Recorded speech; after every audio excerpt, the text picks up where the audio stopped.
हमारे वृंदावन में पंडित जी एक मंदिर है श्री लाला बाबू का मंदिर, गोपेश्वर महादेव के निकट।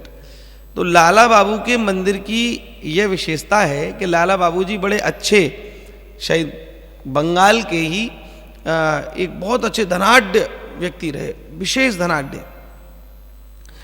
एक दिन है कलकत्ता बंगाल, हाँ कलकत्ता के। तो एक दिन वह गंगा के किनारे किनारे जा रहे थे, टहल रहे थे। टहलते टहलते में इतनी देर में क्या हुआ, एक बालिका आई, वहीं उसके पिताजी केवट अर्थात नाविक थे। तो बीच रास्ते में नाव चला रहे थे, तो जोर से आवाज लगाई, पिताजी वापस आ जाओ, अब संध्या काल आ गया, शाम हो गई, वापस आ जाओ।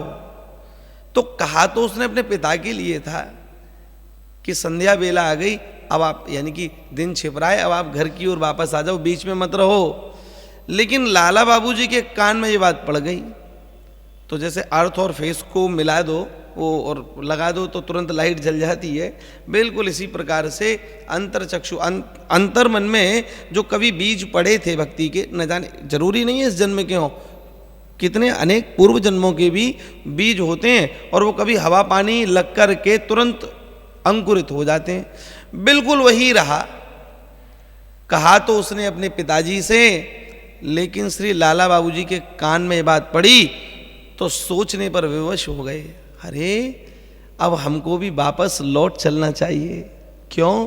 क्योंकि संध्या बेला अब आ रही है, अर्थात अब हमारा बुढ़ापा आ रहा है, वृद्ध हो रहे हैं, चौथे पन में आ गए हैं, अब तो भगवान के धाम को जाना है, इसलिए अब एक तरफ हो जाओ।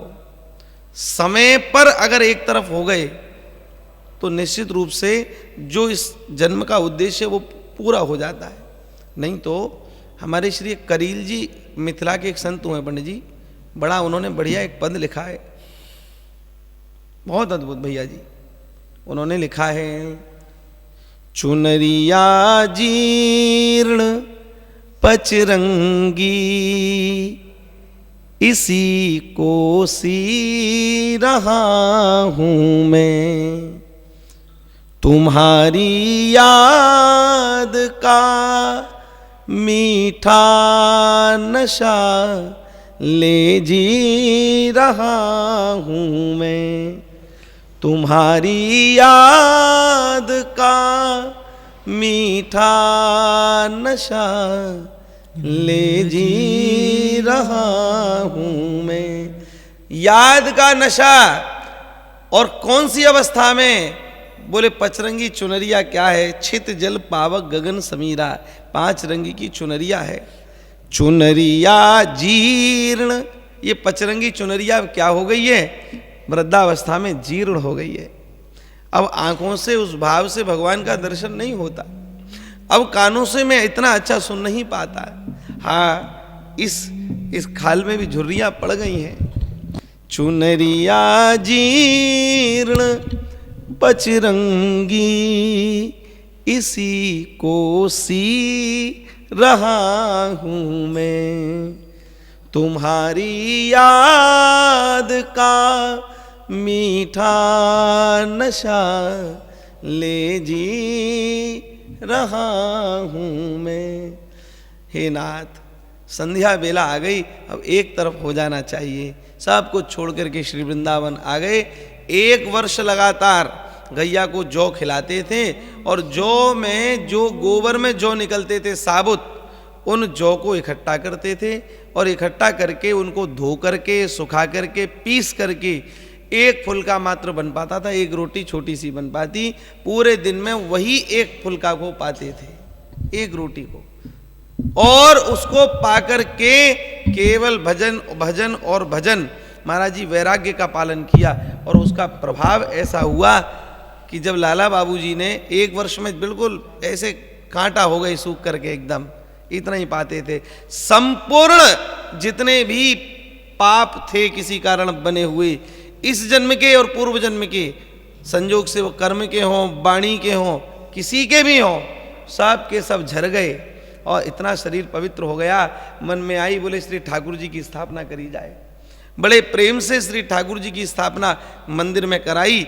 एक दिन खड़े होकर के कह रहे, प्रभु आप हमारे भाव पर रीझे हो तो केवल पाषाण में हो या प्रकट में भी हो। अब देखो एक बात है, कभी भी वैसे भक्त के मन में संशय नहीं आता, पर अगर आ भी जाए तो उसमें हमको दोष बुद्धि नहीं रखनी चाहिए। भगवान कुछ लीला कर रहे हैं ऐसा ही मानना चाहिए। सामान्य व्यक्ति तो दोष बुद्धि रखता है, लेकिन जो चिंतनशील महापुरुष हैं वह उस लीला का आस्वादन करते हैं, दर्शन करते हैं। भैया जी लाला बाबू जी ने ये सोच लिया, बोले ठाकुर जी प्रकट हैं, जबकि इनको सोचना नहीं चाहिए, पर ठाकुर जी लीला का विस्तार कर रहे हैं, ठंड का समय है। और महाराज जी ठाकुर जी के समक्ष पुजारी जी ने बड़ा सुंदर माखन का लौंदा विराजमान किया हुआ है। इन्होंने कहा, बोले श्री ठाकुर जी के शीश पर इसको रख दो। मन में भावना थी कि अगर प्राण होंगे तो निश्चित रूप से ये माखन का लौंदा पिघल करके बहने लगेगा, प्राण नहीं होंगे तो पाषाण ही है, ऐसा भाव मन में आया। तो हमारा पुजारी जी तो चूंकि आज्ञा का पालन करना ही था, ये वहाँ के धनिक थे तो यही सेवा संभालते थे, देते थे जो भी वित्त की व्यवस्था थी। महाराज ऐसा ही हुआ, उन्होंने लौंदा रख दिया, गौर से देख रहे थे। देखते देखते देखते देखते ऐसा भाव इनका लगा, क्या देखते हैं कि कुछ ही क्षण में वह माखन का लौंदा पिघल पिघल करके श्री ठाकुर जी की अलकावली से टकराता हुआ नीचे की ओर बहने लगा। जैसे ही देखा तो पछाड़ खा करके जमीन पर गिर पड़े। हाँ, मैंने क्या भाव कर लिया, मैं प्रभु की परीक्षा लेना चाहता हूं। हाँ, अपने अंदर आत्मग्लानि हुई, मैं लोटपोट होने लगे, ना क्षमा करें प्रभु क्षमा, मैंने आपकी परीक्षा ली।